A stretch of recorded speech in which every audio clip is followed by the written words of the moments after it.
Welcome back to the Open Page, where we read between the lines and sometimes between the borders. I'm your host Sonia, and today my question is simple. What if Pakistan was drawn before it was lived? To understand this, we turn again to critical cartography, the idea that maps are not neutral. They are political, they are historical, and sometimes they are violent, because Pakistan itself began as a map. In 1947, during the partition of British India, lines were drawn under the authority of the Redcliffe Commission. Quickly, urgently, and with consequences no map could fully contain.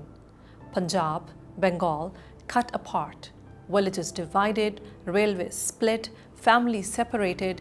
A line on paper became a line through lives. Books like The Long Partition and The Making of Modern South Asia, Refugees, Boundaries, Histories remind us these borders were not natural. They were decisions made under colonial pressure, and this is the unsettling truth.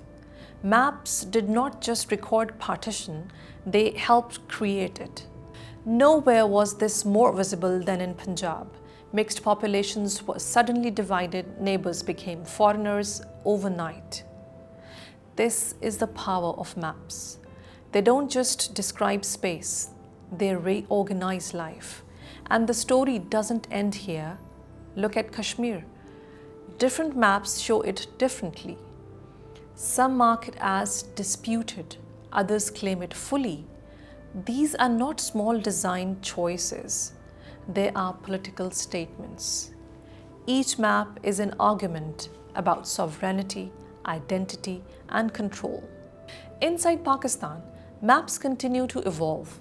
Provinces are renamed, districts are created, regions are merged, like the former tribal areas into Khyber Pakhtunkhwa. These internal maps decide more than geography. They influence budgets, representation, access to services. In other words, they shape citizenship itself. Now consider Pakistan's location, bordering Afghanistan, India, China, and opening to the Arabian Sea. Here maps become strategic tools, military zones, border fencing, trade corridors. Projects like China-Pakistan Economic Corridor are not just economic plans, they are mapped vision of the future. Routes, ports, connections, drawn first, built later. But mapping is not only about power, it's also about visibility. Think about floods, glaciers, drought.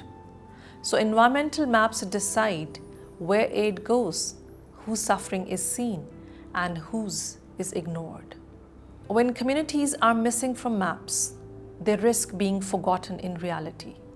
And then there is culture. Official maps show capitals and highways, but lived maps show shrines, rivers, languages, memories. In a country as diverse as Pakistan, no single map can tell the whole story. Now we carry digital maps in our hands, apps that guide us, track us, name our spaces.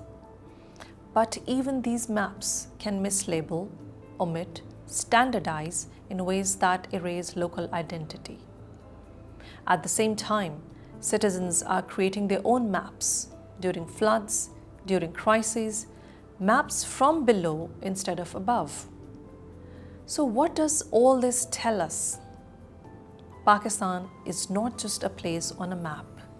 It's a place shaped by maps, from partition to Kashmir to climate vulnerability. Maps have defined its past and continue to shape its future. Maps do not simply show Pakistan, they help decide what Pakistan is. And that is the power of critical cartography.